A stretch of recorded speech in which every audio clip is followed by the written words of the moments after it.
Et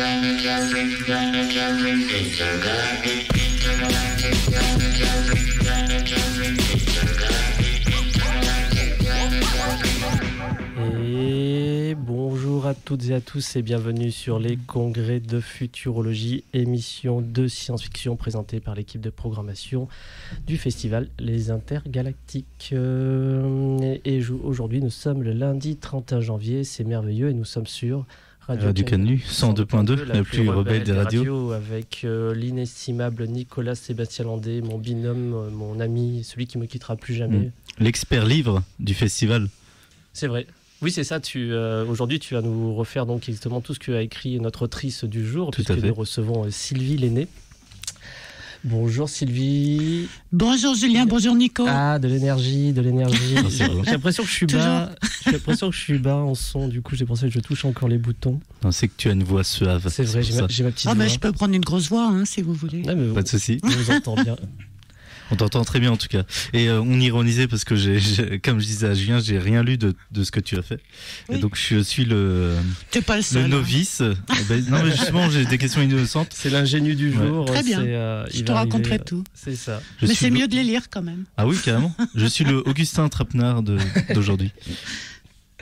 Eh ben oui, nous recevons aujourd'hui autrice lyonnaise, amie du festival depuis toujours, ma foi. Tu as quasiment tout vu du festival, je crois. Ah je crois bien, oui. Ouais. Oui, sans doute depuis le début. Oui, depuis 2012. Oui. Je te rappelle, c'était à Feu, le lieu qui s'appelait le Blog, dans le 7e arrondissement, et votre table avec ActuSF était contre un truc de tirage contre un bar en fait. Oui, je me souviens de ça. Et la photo qui traîne de toi dans les réseaux, une des photos qu'on trouve de toi très facilement, c'est celle qui avait été prise à l'époque où on voit il y a un bec de tireuse derrière toi et tu souris, t'as un grand sourire. Oui, avec un bec de tireuse, je souriais forcément, c'est normal. C'est le bon plan d'être à côté des bières. À l'époque quoi. Ah oui, à l'époque, c'était rigolo. C'était vraiment, on apprenait à faire un salon, quoi. C'était vraiment ça, quoi. Mais d'abord, je peux dire un truc, c'est que j'adore venir à Radio Canu, que ça fait un bout de temps que j'y viens aussi, et qu'à chaque fois, j'ai l'impression d'être une vieille anard, et j'adore ça. Ah t'es au bon endroit, effectivement. On aime tout ça. Oui, ça fait combien de fois que tu es venu ici? Je sais plus, mais ça fait bien 7 ou 8 fois aussi. 7 ou 8 fois. Je suis venue plusieurs fois dans l'émission Échec et Glutamate de Yuri et Tobia. De notre Yuri, tout à fait. Et Tobia, je suis toujours en contact avec lui d'ailleurs. Un jour, je vous raconterai ce qu'on fait ensemble. Il compose pour l'opéra de Chaya. Donc, oui, on parle musique. Trop bien. Et puis, je suis venue plusieurs fois avec les Intergalactiques aussi. Oui, la dernière émission, je crois que c'était l'année dernière, je crois. Débrief du festival. C'était le débrief du festival où on était beaucoup dans cette salle à ce moment-là. On était 5 ou 6 Ouais, c'est ça. Oui. Et t'avais choisi quel film pour l'émission Échec et Glutamate? Je te dis, j'en ai fait plusieurs. Donc, je me souviens qu'il y a eu Heure. Okay. Il y a eu... Attends, j'ai un trou. Alors, c'était avant une projection qu'on avait fait au cinéma Lumière de mémoire. Oui, c'est ça, on a fait un débat après. Ouais, c'est ça. Je crois qu'on a parlé de Cloud Atlas, peut-être. Oui, c'est un bon John Malkovich, dans la peau de John Malkovich, on avait pris ça un jour. Enfin bon, que des bons films. Plutôt, ouais. Je suis d'accord. Ça parle plus à Nico, du coup, si on parle film que si on parle littérature. Non, mais on va totalement parler littérature. Ah oui? Oui. Alors, j'ai des questions et tout. C'est vrai? Comment tu vas faire? Il est venu plus préparé que moi, du coup. Oui. Non, mais c'est vrai. Attends, je peux même initier. Attends. Ouais. Je fais pas les choses à moitié, moi. Alors, c'est un peu... Non, on s'envoie des fions. Oui, c'est l'idée, ouais. C'est beau. Écoute, attends, je peux commencer. Sylvie Lenné. Oui, bonjour. Je suis Augustin Trapenard. Comment est né votre rapport à la science-fiction en tant qu'autrice et en tant que fan je suis ravie que vous me posiez cette question qu'on m'a jamais posée. Je me doute. Non mais bon, alors la science-fiction, ça remonte à très longtemps. J'ai commencé toute petite.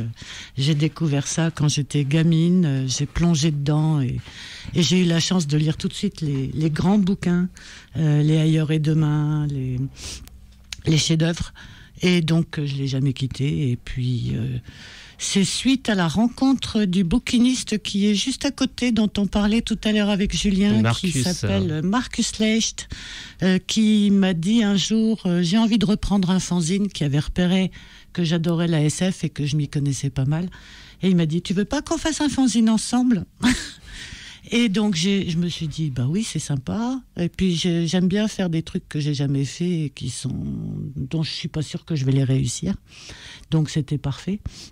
Et donc, j'ai commencé à écrire 2-3 nouvelles pour le fanzine qu'on faisait ensemble, ce qui n'était pas du tout impressionné. Donc, c'était Les Lames Vorpal, un super fanzine qui était génial. Et c'était les premières nouvelles, c'est ça ? C'était en quelle année ? C'était en 84. Je n'avais jamais écrit de ma vie, et dans les premiers numéros, Marcus m'a dit on pourrait aller interviewer Michel Jury, c'est un copain à moi, il est d'accord pour nous recevoir au Périgord.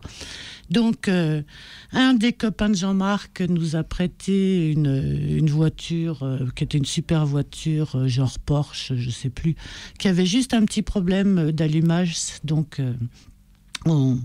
quand elle s'arrêtait, elle redémarrait plus, elle se noyait. Donc, on a fait toute la traversée du Massif central avec une voiture où il fallait pas que je m'arrête à aucun feu. C'était quand même assez stressant. Ah, effectivement, oui. Mais on est arrivé jusqu'au bout. On a été très bien reçus par Michel Jury, qui a lu mes 2-3 petites nouvelles que je venais d'écrire et qui m'a dit, mais elles sont bien tes nouvelles, et qui m'a fait les envoyer à des éditeurs professionnels, et j'ai tout de suite été publiée comme ça. Ah, direct ? Directement. Ma première publication professionnelle a été faite chez J'ai lu par Joël Vintrubert dans Univers 85. Et si tu essayais de les republier comme ça en partant de zéro, aujourd'hui, est-ce que ça se republierait aussi facilement ? Eh ben, tu poses vraiment une question naïve ou tu sais un peu ce que j'ai fait ? Parce que là, c'est rigolo comme question. Non, je pose une question naïve, mais alors, je me doute que c'est plus aussi facile. Alors, alors, je te raconte tout. Quand on publie des nouvelles, on les publie en général dans des supports extrêmement variés. Mm-hmm. J'ai commencé en fanzine, mais j'ai publié dans la presse, j'ai publié dans des revues scientifiques, dans des entos.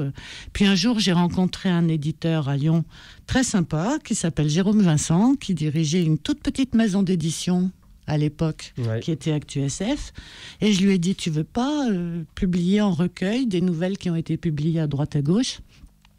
Sachant que ces nouvelles avaient eu une bonne réception, puisque j'avais déjà eu 3 fois le prix Rosny Aîné, par exemple.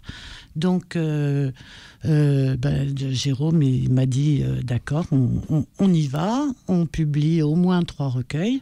Je lui ai dit, je te promets un prix Rosny Aîné par recueil, donc c'était un bon deal.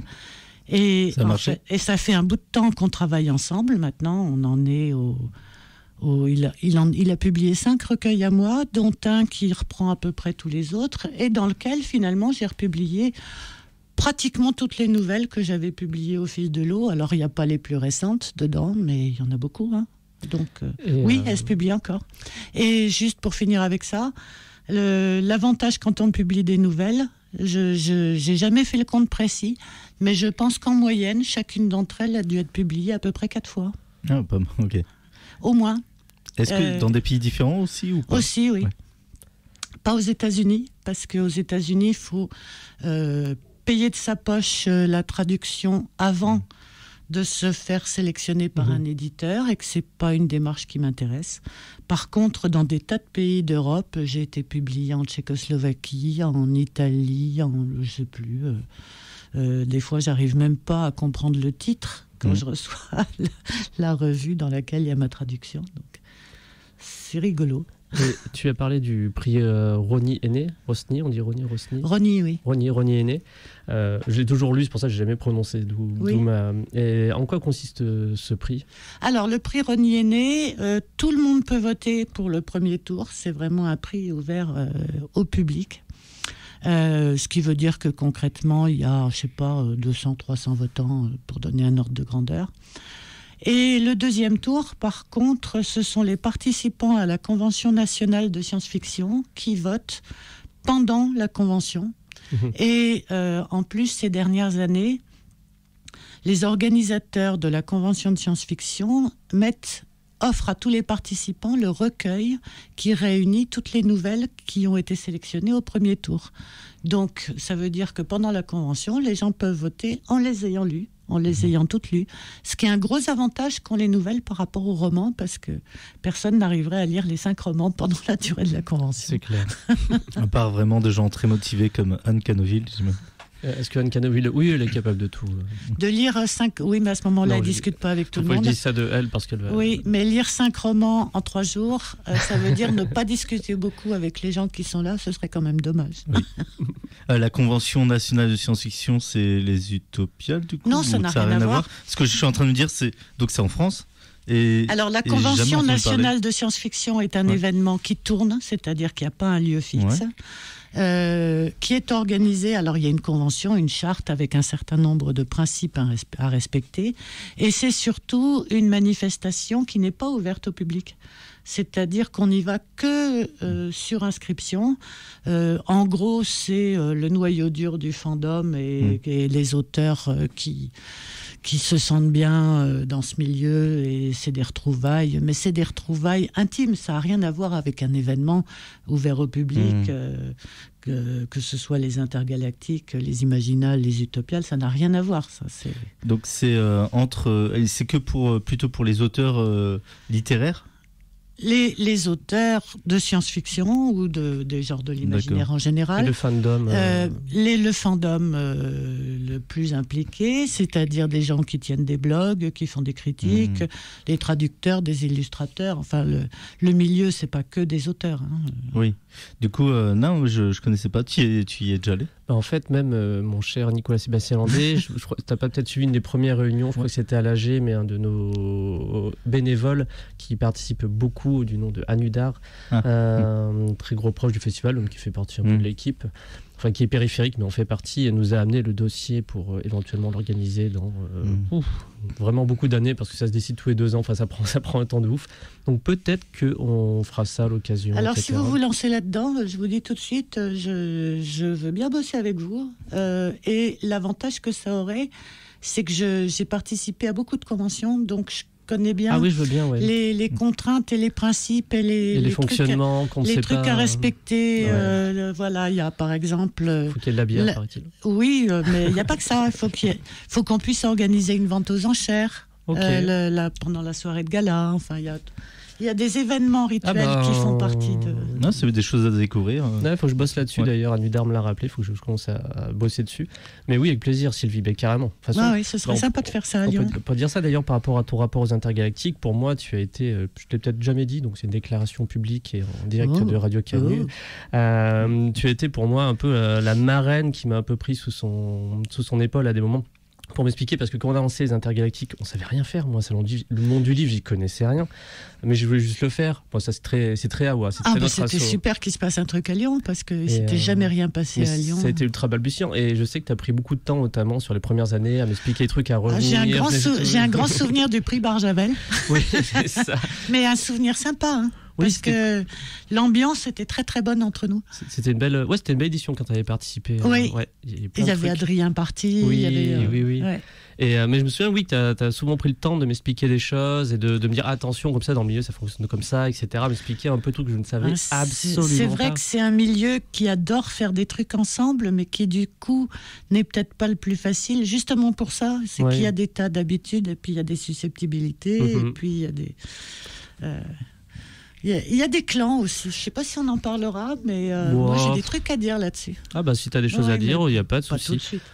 Quel clan il y a mais en tout cas, Sylvie, tu as été très très proche de ce festival, et vu que tu l'as vu naître et vraiment balbutier, faire toutes les erreurs qu'il a pu faire, les choses qu'il a réussi, trouver maintenant un peu, on va dire, son format. C'est ce qui est arrivé depuis 2-3 ans. Vous avez un lieu génial, ça compte, on est bien, ouais. Ah oui. C'est très important. Donc on a réussi à trouver notre formule, puis avec qui on travaille sur le salon du livre, etc. Vraiment, on a appris à affiner ça, à plus partir dans tous les sens, notamment moi, et surtout d'avoir une équipe livre, notamment Anne, qui permet d'avoir.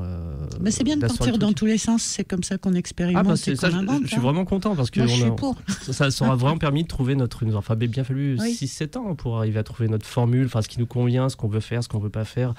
Et comme on disait d'ailleurs dernièrement. On avait tendance au début, quand tu crées un festival, et après j'arrête sur le festival, tu dis on va faire un peu comme les Utopiales, comme les grands, etc. Mais ça nous convient pas du tout, on fera jamais un truc pareil de notre côté. On aime bien notre côté taille humaine, Et, mais quali, on va vraiment travailler sur le côté quali de traits de fond, etc., sur la sélection des gens qui ont travaillé, etc. Et voilà, avoir ce côté où on a un peu le sourire et surtout on ne crée pas de trop grosses machines qui nous fait perdre un peu l'envie de faire tout ça, quoi. Ah oui, il faut garder le plaisir, oui, c'est essentiel. Oui. C'est ça. Oui, que ça ressemble à l'équipe, à l'esprit du... Si ça devient une machine de guerre, c'est autre chose. Non, voilà, on vise plus le... Mais ça, c'était il y a longtemps, les Utopies. Un jour, on fera les Utopies à Lyon, mais non, plus du tout. Mais non, on est bien à faire notre truc, à le voir grossir petit à petit, tranquillement, et faire les choses bien, surtout. On fait les intergalactiques et c'est aussi bien, même si c'est différent. Et puis alors, là, en tant que visiteuse, que je suis aussi, il y a un truc qui est génial, c'est le vide-grenier qui est couplé avec le festival. Et je crois que ça draine beaucoup de monde. C'était l'idée, quand on l'a rentré dans le festival, c'était en mode, on sait que c'était une grosse bouffée d'air, point de vue public, ça faisait vraiment rentrer du monde. Et maintenant, on a vraiment pris l'ascendant dessus en se le réhabilitant sur ce qu'on voulait faire. Mais ouais, c'était l'idée et ça joue énormément. Il suffit qu'il fasse beau et tout. Et ça, c'est une spécificité des intergalactiques. C'est vrai. Aux Imaginales, il y a un marché, enfin ça fait très longtemps que je n'y suis pas allée, mais il y a un genre de marché médiéval dans le jardin. Mais c'est pas le même type d'événement du tout. Et un vide-grenier, moi j'adore les vide-greniers, donc je suis fan. Bon, allez, on a séparé des intergalactiques, mais merci Sylvie, ne serait-ce que pour ton aide tout au long de ces années et qui existe encore aujourd'hui, ma foi. Voilà. C'est beau. Nouvelle question. Je ne sais plus quoi dire. Sylvie, j'ai vu que tu es toujours ou tu as été professeur à l'université. Alors, j'étais professeur en sciences de l'information et de la communication à l'université Lyon 3 jusqu'au mois de septembre. Au mois de septembre, j'ai eu le plaisir et la chance de pouvoir prendre ma retraite et je l'ai fait vraiment de la manière optimale, c'est-à-dire que j'ai demandé l'éméritat, qui est quelque chose qui peut être accordé aux professeurs d'université s'ils le demandent, et qui est la possibilité de continuer à faire de la recherche si je le souhaite. Donc je suis maintenant dans la situation idéale de quelqu'un qui a gardé quelques moyens universitaires, ma messagerie, des outils de visio, enfin bon, deux, trois choses qui peuvent être utiles, qui continue éventuellement à faire de la recherche, mais qui ne fait que ce qu'elle a envie de faire. Donc ce que j'ai envie de faire, c'est de la recherche sur la science-fiction. J'en fais un petit peu. Ça rentrait pas très bien dans les axes prioritaires de ci, de là, du labo, de machin. Là maintenant, je fais ce que je veux. Alors ça va être quoi ton domaine d'études à venir ? Là, on a testé un premier projet sous la forme d'un projet ANR. Pour ceux qui connaissent un peu le monde universitaire, c'est le MOST des appels d'offres qui permettent d'obtenir des financements. L'université, bon, je ne vais pas vous faire un scoop, mais elle va pas très bien. La recherche a de moins en moins de moyens. Pour avoir un petit peu de moyens pour faire de la recherche, il faut répondre à des appels d'offres. Et quand on répond à des appels d'offres, on a une chance sur 10 d'avoir un financement, et encore. Et donc, on passe son temps à monter des dossiers pour expliquer ce qu'on ferait si on nous donnait des sous qu'on ne nous donnera pas. Mais bon, on en a quand même monté un. Et en fait, le porteur était l'Institut Pasteur. Et la thématique autour de laquelle on tournait, et je pense qu'on va continuer à tourner autour de différentes manières, elle a un petit peu un rapport avec les Utopiales. En tout cas, c'est là qu'on a fait connaissance avec les différents partenaires du projet. Et c'est autour de la médiation de la science avec la science-fiction. La science-fiction comme outil, donnant envie de s'intéresser à la science, donnant le goût, montrant des formes de débat qu'on peut construire. Voilà, donc ça convient très bien aux Utopiales, effectivement, qui ont vraiment cet angle-là très très très fortement, avec notamment Roland Lehoucq. Il y avait Roland dans le projet, l'Institut Pasteur, qui était aussi, on a fait des tables rondes ensemble, enfin bon. Et du coup, j'ai envie de te poser la question, est-ce que, je crois que tu as fait un peu des études scientifiques, plutôt en tout cas universitaires, est-ce que la science-fiction a eu ce pouvoir-là sur toi, t'a amené à faire travailler plutôt dans le scientifique ? Ah oui, c'est sûr, c'est grâce à la science-fiction que j'ai eu envie de faire de la recherche. De la science, au départ, je m'intéressais à pas mal de choses. Je suis partie vers l'informatique, pas spécialement en pensant à l'intelligence artificielle d'ailleurs, mais il se trouve que j'ai fait une thèse sur un sujet qu'on appelle maintenant de l'intelligence artificielle. En gros, c'était faire des résumés automatiques de texte, faire de la condensation de texte.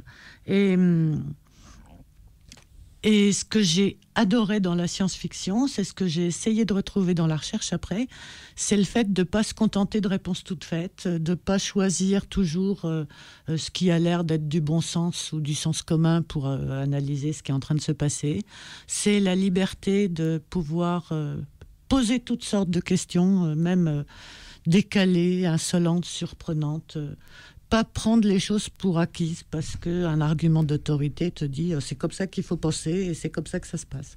Donc la science-fiction passe son temps à casser les certitudes et pour moi la recherche en était le prolongement normal. Alors après, la recherche en France, comme on disait tout à l'heure, elle va pas très très bien. Mais... Grâce à Jean-Michel Blanquer, quand même, ça s'améliore bien.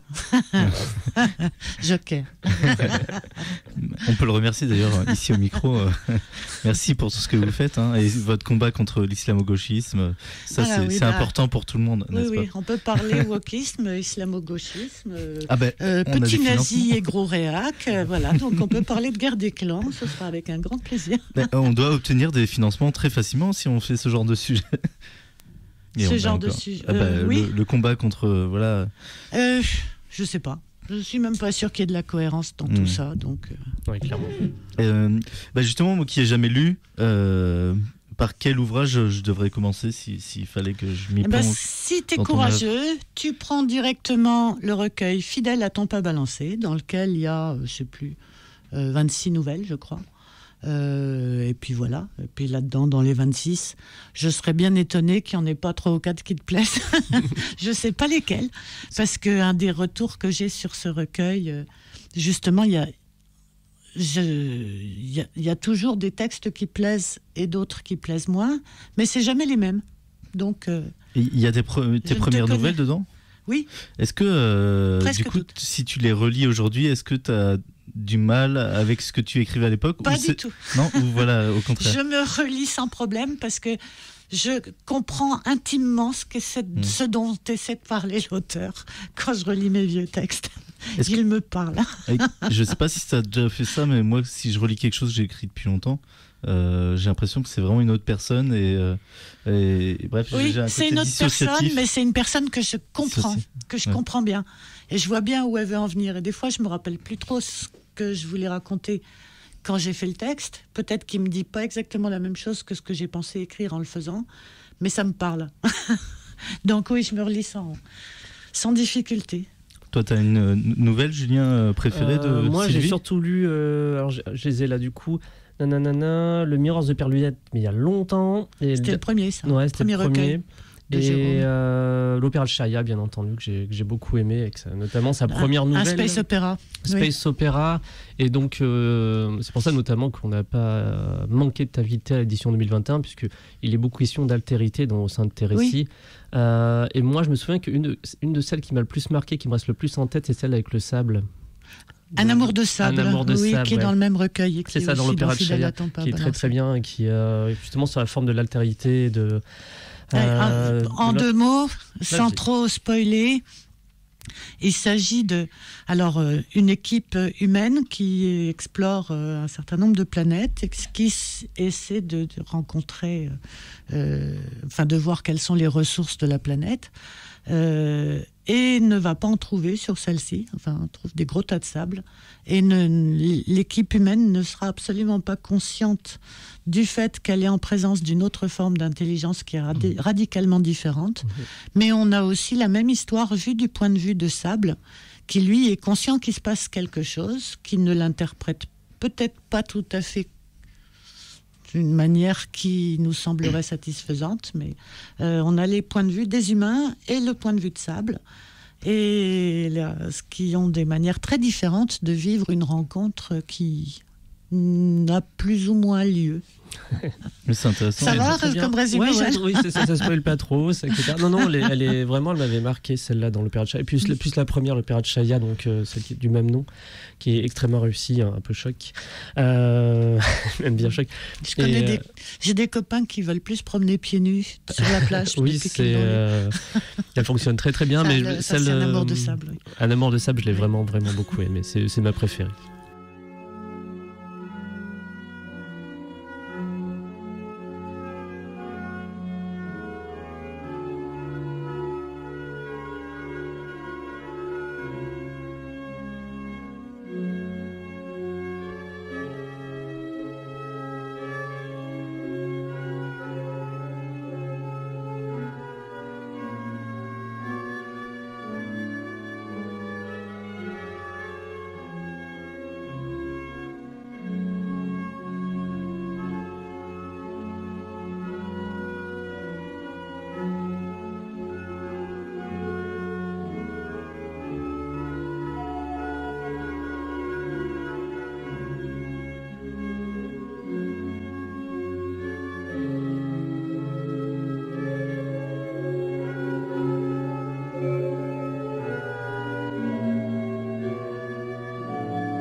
Et qu'est-ce que tu vises dans l'écriture ? Est-ce que tu vises plutôt le style, l'univers, le lore, ou l'efficacité ou, Alors, ce que je vise, c'est la justesse des personnages et de leur psychologie.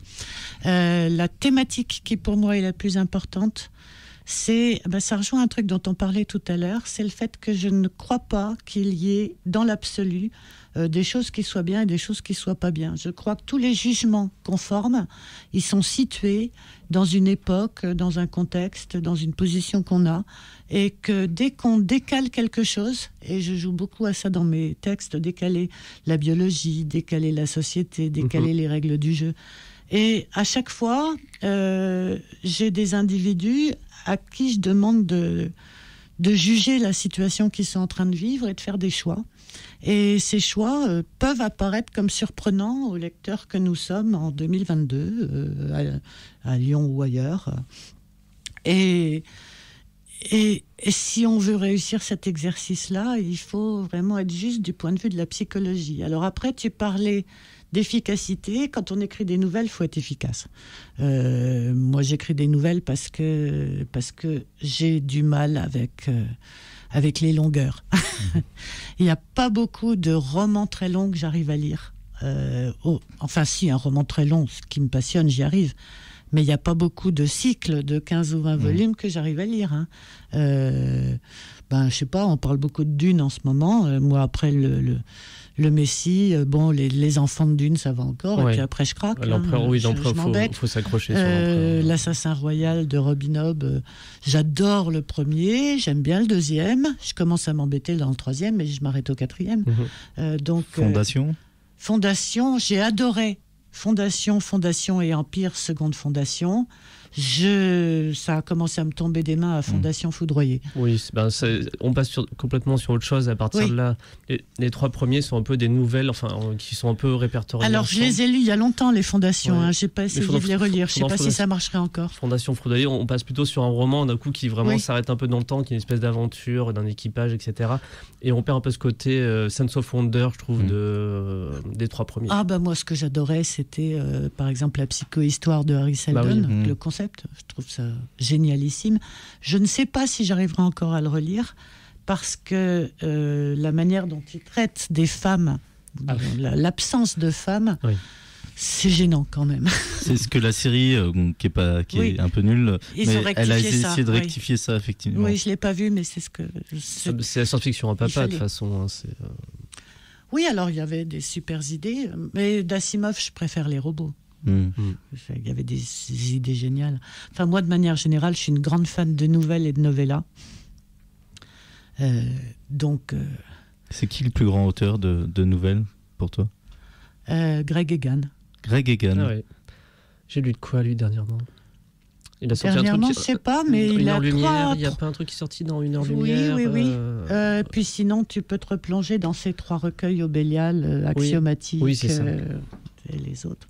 Et plus récemment, tu as participé à l'ouvrage Nos Futurs, donc avec plein de copains du festival, je veux dire, plein d'habitués. Donc il y a Jeanne Débat, Catherine Dufour, j'oublie Jean-Marc Ligny, je crois. Jean-Marc Ligny, Laurent Genefort, Raphaël Granier de Cassagnac,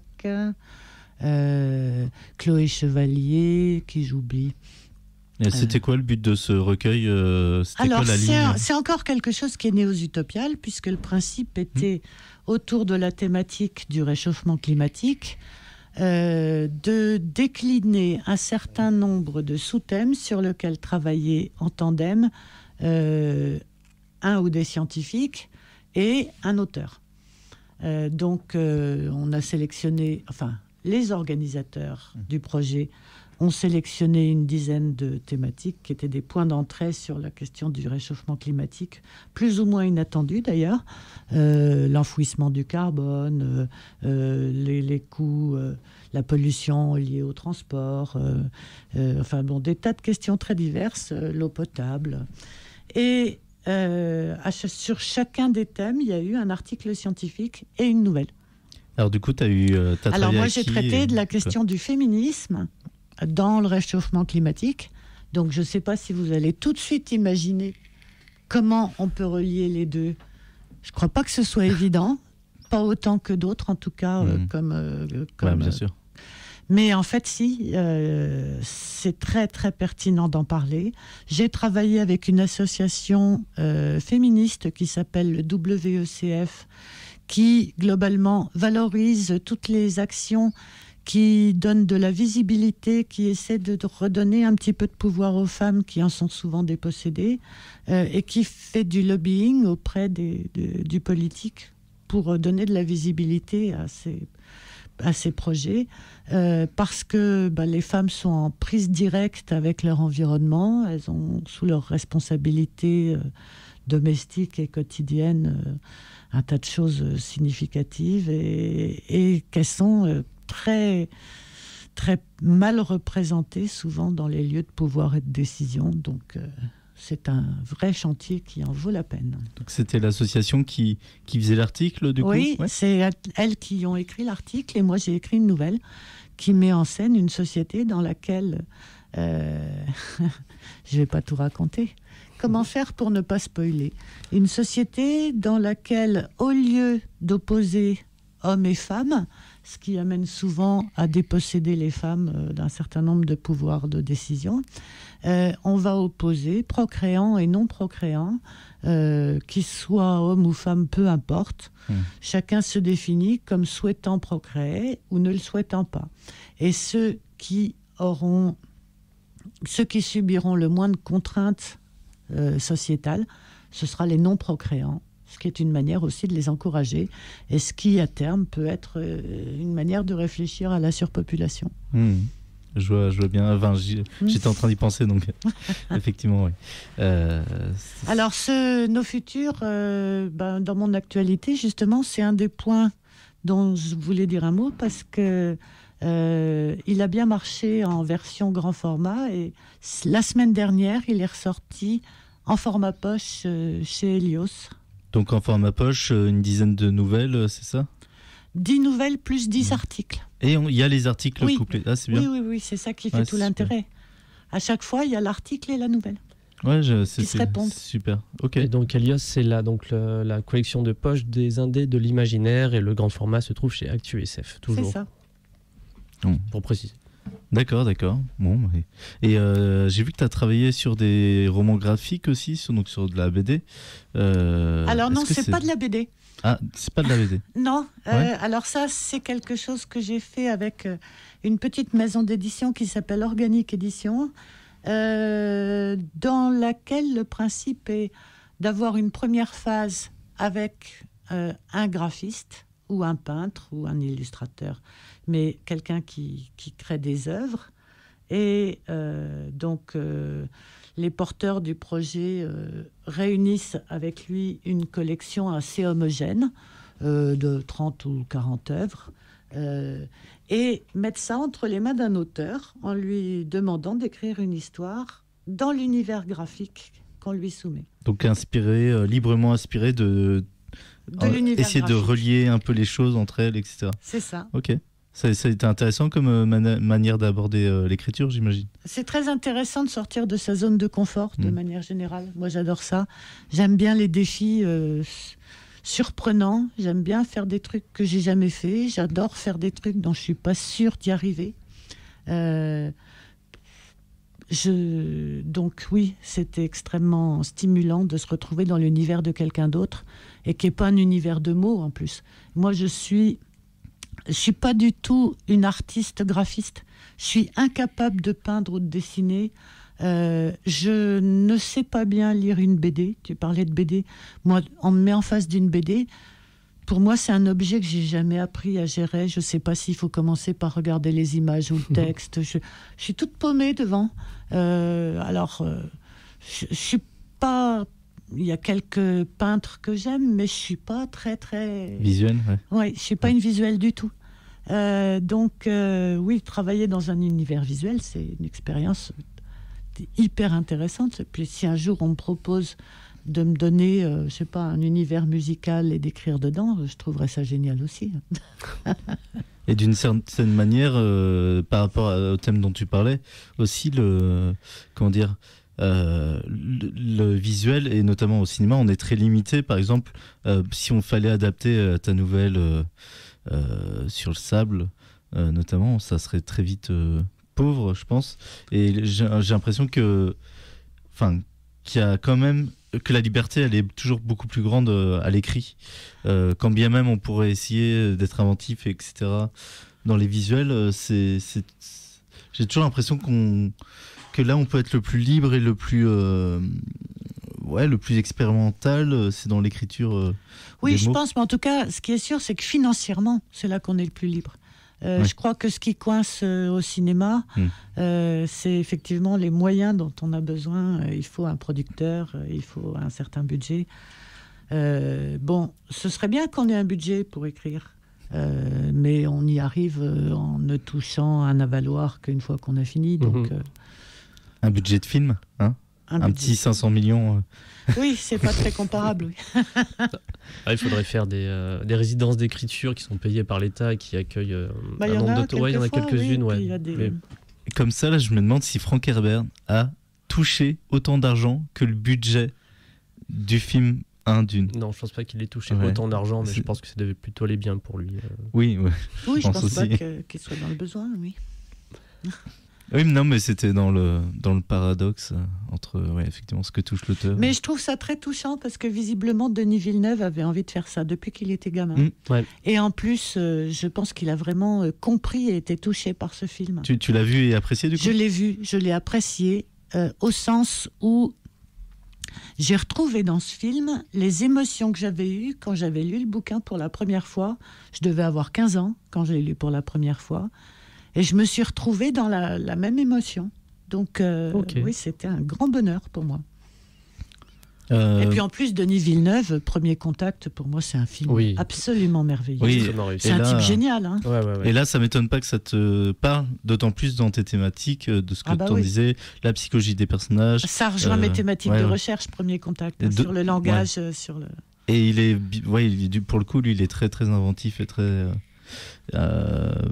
inattendu, j'allais dire. Oui, même. C'est un créatif, oui, un vrai. Premier Contact, très bien, je conseille. Dune, moi j'ai jamais lu Dune pour le coup, et j'ai vu le film de Lynch. J'ai découvert le film récemment de Villeneuve, mais du coup c'est vraiment qu'un premier volet. C'est ça, c'est le début. C'est une mise en bouche. Il pose un certain nombre de choses, mais il raconte pas tout ce qu'il y a même dans Dune tout seul, le premier. Mais moi, de Lynch, j'avais été une grande fan du bouquin, et Lynch, j'ai pas supporté le côté grand guignol, franchement. Côté rococo. Oui. Baroque, vraiment. Oui, et puis, moi je dis grand guignol parce que je trouve qu'il ridiculise un certain nombre d'aspects du film. Oui, c'est vrai que effectivement, grand guignol, ça a du sens parce que le film est moins sérieux. moins sombre, beaucoup moins politique. Les pustules des Harkonnen, oui. Ouais, parce que apparemment, il paraît que Dune, c'est quand même très, très, très, très politique. C'est politique, philosophique. Il y a une réflexion sur la religion. C'est un film riche, oui. Enfin, c'est un livre riche. Lis-le, Nicolas. Oui, faut et c'est un bouquin très ambigu. Il y a plusieurs manières de le lire. Son rapport au pouvoir, c'est pas un truc simpliste du tout. Oui, de toute façon, j'ai l'impression que ça a tendance à t'énerver si quelque chose est trop simpliste. Absolument. Le gentil, les méchants. Je supporte pas. Je peux pas lire du Lévi, Musso, Bussy, parce qu'on me dit ce qu'il faut comprendre et ce qu'il faut penser. Ouais. Et c'est pour ça aussi qu'il est très rare que j'arrive à lire du young adult.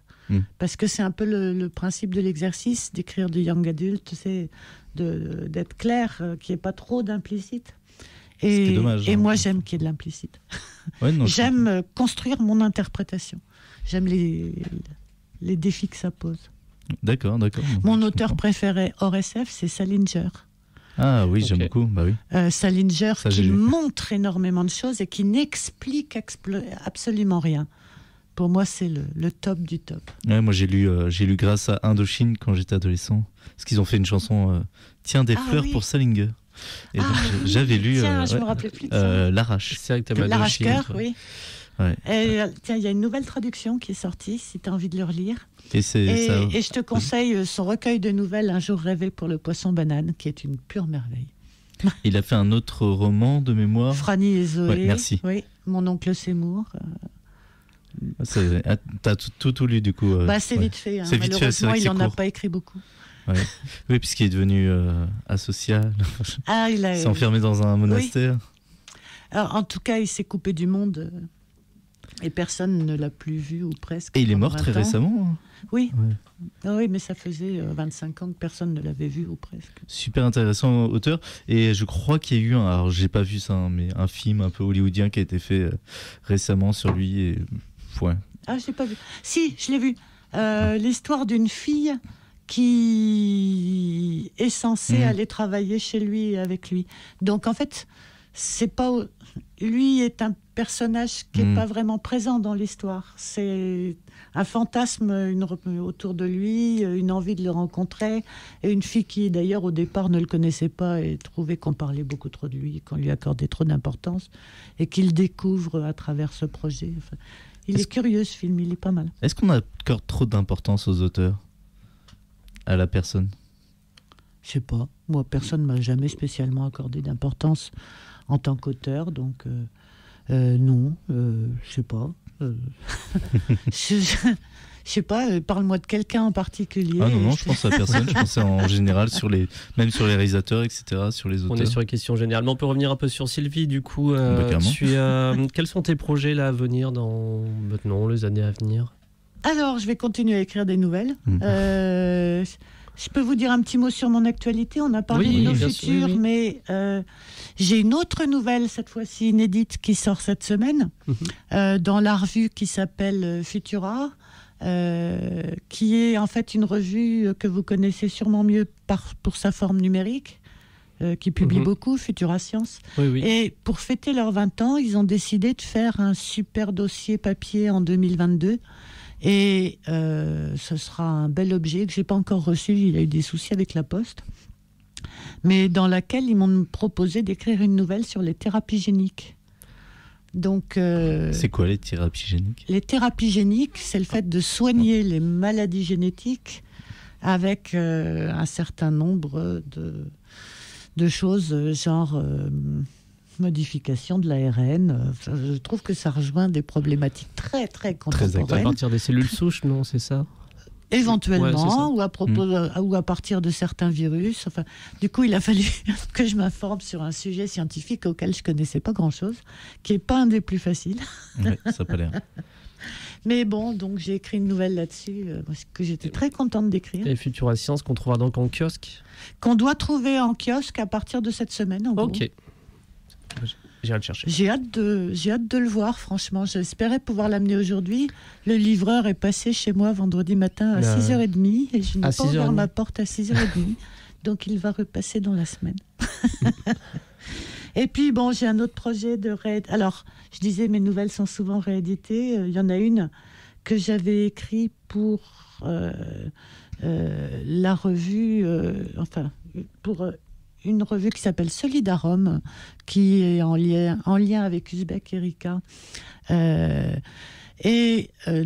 qui sortait un numéro par an, qui a sorti un numéro par an pendant 5 ans, et dans chaque numéro, il y avait 2 nouvelles de science-fiction sur la solidarité, une écrite par un homme et une écrite par une femme. Tout ça a été coordonné par Ariel Kirou, qui a décidé de rassembler toutes ces nouvelles et quelques autres textes dans une anthologie qui va être publiée par ActuSF, qui s'appelle Vision solidaire pour demain. Donc on est en train de travailler là-dessus, ça doit sortir en mars. Puis après, j'ai toujours des projets de nouvelles et de novellas sous le coude, hein, et puis j'en parle pas tant qu'elles sont pas finies, parce que c'est pas par superstition, mais il peut se passer tellement de choses. Oui, vraiment, je comprends. On l'a pu le voir récemment.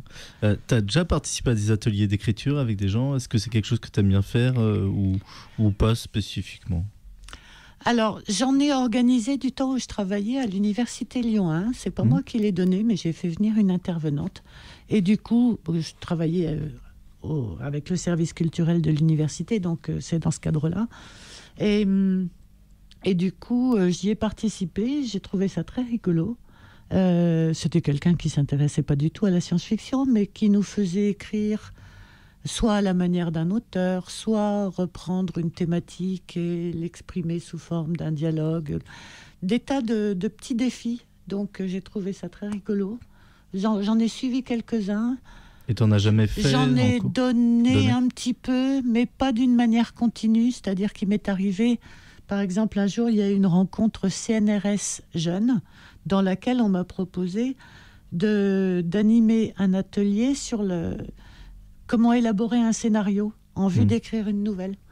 Et on a fait un brainstorming avec les participants qui était rigolo comme tout, et on est arrivé à un truc un peu fou. C'est bien, moi, c'est ce que, là, je vais encore me répéter, mais tout ce qui oblige à sortir de sa zone de confort et de ce qu'on ferait spontanément tout seul parce qu'on s'y sent à l'aise, ça stimule la créativité. Donc, tous les défis sont intéressants. Et il y a un défi que tu n'as jamais fait et que tu aimerais faire? Si j'arrive à le trouver, je le fais tout de suite. Hein. Ah oui, c'est vrai que l'écriture, ça peut permettre ça. Oui, mais là, un vrai défi, c'est quelqu'un d'autre qui vient te le proposer.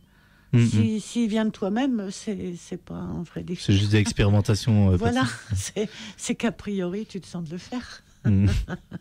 Donc, je lance un appel, si on veut me proposer un truc saugrenu. Il y a des chances que je dise oui. Et ben voilà, vous pouvez contacter Sylvie Lenné. On peut te trouver où d'ailleurs, si on veut te contacter? Faut passer par ActuSF. Oui, c'est le plus simple, effectivement. Oui. Écrire en sautant. On peut aussi m'envoyer un message sur Facebook, sur Messenger. Sur Messenger, d'accord. Oui. Très bien. Et donc, il nous reste quelques minutes. Enfin, on est sur la dernière ligne droite de l'émission. Et tu voulais parler des clans, Sylvie? Ah oui.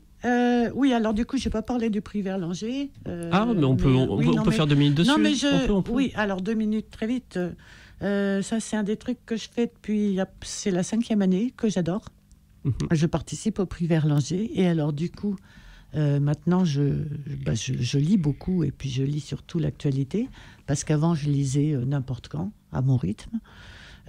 Donc, c'est un vrai bonheur. Et puis, à propos des clans... C'est quoi le prix Verlanger. Julia Verlanger, du nom d'une autrice qui a écrit des très très belles nouvelles, entre autres, et puis des romans aussi. Et c'est un prix qui est doté, qui est soutenu par la Fondation de France. D'accord. Et qui est remis aux Utopiales et qui nous permet tous les ans de reconnaître un auteur. Donc, depuis que j'y suis, moi, on l'a décerné à Patrick Dieudonné, à Tate Thompson pour sa série de Molly Southbourne chez Une Heure Lumière, à Martha Wells pour le journal d'Anna Sainte chez La Talente, oui, à Marie Robinette Kowal pour son bouquin Vers les étoiles. Je l'aime bien, mais ça, c'est pas mon préféré. Moi, il est cool, mais je trouve que le départ est vachement bien de ce bouquin. Vraiment, les 50 premières pages sont ouf dingo, et après je trouve que ça ronronne un peu dans son système. Ah, mais t'es pas une femme. Je pense que oui. Mais j'ai bien vu toutes les strates. Il m'a un peu rappelé Pleasantville aussi, où c'est un livre qui d'un coup va faire accélérer tous les combats féministes au sein de cette accélération qui se passe sur Terre. Il y a une justesse de ton dans le ressenti. Il est bien. Il est bien. Mais c'est pas. Je crois qu'on m'a dit et puis j'ai fait ok, il est vraiment bien, mais voilà. Oui, t'as pas. Mais il a conseillé. Hein. Ben sinon, sur les clans, alors, il y a des tas de sujets qui font polémique dans la SF. Il y en a un tout récemment qui a suscité un espèce de clash assez violent, c'est l'histoire de la Red Team. Et il y a juste deux choses que je voulais dire. La première, c'est que, et c'est un peu pour ça que je commence à déserter les réseaux sociaux, il y a une tendance actuelle que je trouve extrêmement triste et décevante, selon laquelle tout le monde insulte tout le monde, méprise très volontiers, agresse très volontiers tous ceux qui ne pensent pas exactement comme eux. Je trouve que ça prend une ampleur consternante, que c'est de plus en plus grave. Et quand je vois, par exemple, un ami comme Laurent Genefort, qui est plus à droite que moi, il n'y a aucun doute là-dessus, qui est aussi un grand auteur et un humaniste, quand je vois se faire traiter quasiment de petit nasillon, je trouve ça honteux.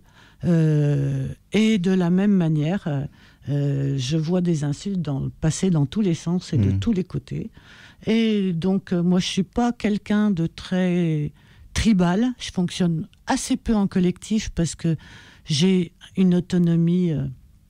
j'ai besoin d'être libre dans ma manière de penser, j'ai besoin d'une individualité forte. Je n'irai jamais hurler avec des meutes de loups. Alors, ça me désole que les gens se crachent dessus les uns les autres et n'essaient pas d'admettre des petites variations qu'il peut y avoir. D'autre part, il y a une chose qui me désole aussi, c'est que cette agressivité, elle est souvent accompagnée de mauvaise foi. Or, il y a des faits qui sont vérifiables.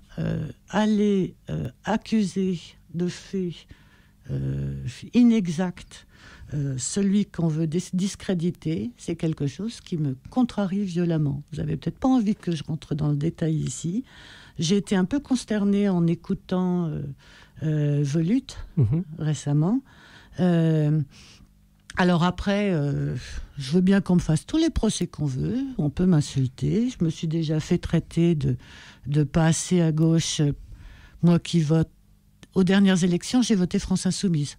Je me suis fait traiter de pas assez à gauche par des gens qui votaient Benoît Hamon. Bon, on en pense ce qu'on veut. Je ne sais pas si on doit forcément insulter les gens qui sont un peu plus à gauche ou un peu moins à gauche. Et je trouve ça crétin qu'on n'essaie pas de trouver ce qui nous réunit plutôt que de systématiquement chercher pourquoi on pourrait mépriser les autres. Surtout dans la science-fiction. Surtout dans la science-fiction qui devrait être une école d'écoute de la diversité et de l'altérité. Et l'altérité, je trouve qu'elle devrait être respectée dans le milieu de la science-fiction et que ce n'est pas le cas ces dernières années. Oui, c'est mon coup de gueule que j'avais très envie de pousser. Il n'y a pas de souci, on est complètement d'accord sur tous ces faits, effectivement. Oui. À 100%, et sur cet épisode de Volute, en tout cas, le fait d'avoir été pointé d'avoir dit une chose pareille, c'est pas le cas en fait. Ah bah c'est pas le cas. Par exemple, il n'y a pas de partenariat entre les Utopiales et le ministère des Armées, et il n'y en a jamais eu. Il n'y a jamais eu de partenariat non plus, ni de financement de l'ANDRA aux Utopiales. Et ça, je connais assez ce que je peux... Je sais bien comment ça marche. J'ai des copains dans plein d'endroits différents. Je peux même être très précise. Je peux vous dire que les Utopiales ont un partenariat avec Uzbek Erika et que Uzbek Erika a ramené un certain nombre de partenaires avec qui ils travaillaient, sur lesquels les Utopiales n'avaient pas un droit de regard ou même connaissance a priori. Bon, après entendre toutes ces circonstances racontées d'une manière complètement transformée, j'avoue que ça me met un peu en rogne. Ceci dit, je ne suis pas en train de choisir un camp et je refuse de le faire. Il y a dans le milieu de la SF des gens avec qui je m'entends bien, qui sont peut-être plus à droite que moi quelquefois. Ça ne me pose pas de problème du moment qu'ils ont des valeurs d'humanisme, de respect et un minimum de courtoisie et de gentillesse, ça compte aussi. Pour contextualiser pour les gens, donc la Red Team, c'est simplement, si je dis pas de bêtises, vous me corrigez, c'est des auteurs de science-fiction qui ont accepté qui ont fait un partenariat avec l'armée de terre, hein, c'est ça? Exactement. Pour un recueil. Bon. C'est ça. Et je voulais juste rappeler qu'il y a 10 ans, j'ai un copain qui s'appelle Laurent Gidon, qui a lancé un projet que tout le monde lui a trouvé un peu ridicule à l'époque, de faire une anthologie avec des textes qui ne parlaient ni de violence ni de guerre. Et qu'il a eu un mal fou à trouver des auteurs et des textes qui ne parlaient ni de violence ni de guerre. Parce qu'une science-fiction sans conflit, il n'y en a pas tant que ça. Il est venu me chercher. Je faisais partie de ceux qui, habituellement, ont assez peu de conflits dans leurs textes. Tu me diras ce que tu en penses si tu en lis. Mais bon, c'était pas fréquent. Donc voilà, après, dire que le conflit fait partie des éléments significatifs en SF, oui, c'est une évidence. Oui, après, moi, personnellement, je suis pas fan de l'armée, mais c'est un choix, c'est un choix qui est, enfin voilà. Je suis pas fan de l'armée. Il se trouve que j'avais pas de besoins financiers et pas beaucoup de temps libre, donc j'ai pas candidaté. Ce que je sais, c'est qu'il y a quand même plus d'une centaine d'auteurs qui ont posé un dossier, même s'ils n'ont pas tous été retenus. Et que si j'avais eu le temps, peut-être que je l'aurais fait, parce que on parlait de challenge, de trucs. Oui. Je pense que ça en aurait été un, et que ça devait être sacrément intéressant comme expérience d'aller voir comment ça fonctionne du côté de l'armée. Ça ne veut pas dire que je les adore, hein, oui, mais on est bien d'accord là-dessus. Si des extraterrestres me proposent une collaboration, je dirais peut-être oui, hein. Parce que ils sont peut-être qu'ils adoreraient dévorer les êtres humains, mais si on propose une expérience intellectuellement surprenante et stimulante, moi j'ai tendance à dire oui. Donc les copains qui se sont lancés là-dedans, j'ai pas envie de leur cracher dessus. Nous, ça se comprend. Et nous non plus. Et puis voilà, il n'y a pas de raison de le faire plus que ça, quoi. Oui. Parce que par exemple, si le fait de choisir ça ne plaît pas, on n'a juste pas à lire. Ça s'arrête là, hein, comme en général. En tout cas, les nouvelles que tu as écrites, ça m'intéresse parce que j'aime bien les nouvelles. Je lis peu et je lis lentement. Et donc, je m'achète souvent plus facilement des livres, des recueils de nouvelles, parce que là, j'ai acheté Richard Matheson, d'ailleurs, il faudrait que je le commence, parce que c'est plus rapide et voilà. Oui. C'est une bonne porte d'entrée pour les gens comme moi qui ont du mal à lire beaucoup. Et en général, les nouvelles, voilà, ça se lit vite et facilement. Ah oui, moi, je vais plonger dans les nouvelles de Liu Cixin, là. De comment ? Ah oui. Les nouvelles de Liu Cixin. Chez Actes Sud, l'Équateur d'Einstein. Ouais. Il est sur mon livre de chevet, sur ma table de nuit. J'ai bien aimé, sans plus. Enfin, surtout, j'ai trouvé que ça coûtait un petit peu cher, La Terre errante. Parce que c'était un peu une nouvelle vendue 9 €, etc., qui est très bien. Mais elle m'a pas emballé plus que ça non plus. C'était un peu vraiment pour faire c'était vraiment un peu marketing du coup. Mais en tout cas, si t'aimes les novellas, dans Une heure et lumière. Oui, c'est ça. J'ai adoré Olivier Caruso, Symposium Incorporated. Je sais pas si tu l'as lu, Julien.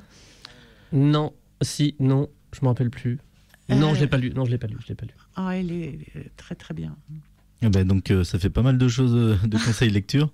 Est-ce que t'as eu un coup de cœur cette semaine, Julien, toi ? En lecture ? Ouais, ou même en tout. Lecture, j'ai fini hier, mais il n'y a rien à voir avec la science-fiction. J'ai fini La guerre est une ruse de Frédéric Paulin. Bon, faut un peu s'accrocher. Et j'ai lu quoi ? Non, rien de... après, j'ai lu Les Macs Carrés, je suis devenu un peu fan. Et j'ai vu Nightmare Alley samedi au cinéma. Qui était trop long. Qui est trop long. Que tu disais. Qui est complètement trop long. Donc le dernier, Guillermo del Toro. Je crois qu'il y a Bradley Cooper dedans, il me semble. Alors ça, je m'en souviendrai jamais, tu le sais. Cate Blanchett, voilà. Je l'ai pas vu personnellement, mais pourquoi. Déjà, il faudrait que je vois Matrix 4, que tu as vu ? Non, je suis pas une grande fan de Matrix. Hein. Enfin bon, visuellement oui, mais C'est quoi, toi, tes recommandations? J'en ai pas trop. J'ai regardé Archive 81. Ah oui, je l'ai regardé aussi. Ouais, c'est sympa, mais c'est pas révolutionnaire. Ouais, c'est ça. Voilà. Mais... Alors moi, en ce moment, j'ai une copine qui vient de me passer des codes Netflix. Ouais. Parce que j'ai pas Netflix, je suis abonnée à tout un tas d'autres trucs sur Canal, mais pas ça. Et alors du coup, je suis en train de regarder tous les Black Mirror. Qu'est-ce que c'est bien. Ah que c'est bien. J'adore Black Mirror. Black Mirror. Même les dernières saisons que les gens aiment pas trop, moi je les aime bien. Et donc t'as vu la saison 1, 2 ou plus? Ah ben ça, je les avais vues à l'époque, mais je suis en train de voir celles qui ne sont diffusées que sur Netflix, donc je suis sur... je sais plus. Ouais, c'est la 3, 4, 5. Non, c'est la 5 là que je suis en train de regarder en ce moment. D'accord, que j'ai pas vu dans la 5, il y a 4. Plus ancienne. Mais je me régale. Et puis c'est le format court quand même aussi. On retrouve un peu le principe de la novella. Hein. Tout à fait. Qui est très rare nos jours, qui a un peu disparu. Et nous, on te conseille de regarder quoi sur Netflix? Cobra Kai. Cobra Kai. Ouais, on n'a plus le temps, là, c'est la fin de l'émission du coup, mais on dit toujours, c'est une série qui revient sur Karate Kid et qui est la suite, etc. C'est la meilleure série qui a jamais été produite par l'humanité. D'accord, au minimum. je note. On la conseille très peu. Merci en tout cas. Ouais, merci Sylvie de nous avoir accompagnés aujourd'hui. Et on se retrouve la semaine prochaine avec Nicolas Sébastien Landais et on ne sait pas qui encore, pour changer. Et vous êtes sur Radio Canus 102.2, la plus rebelle des radios.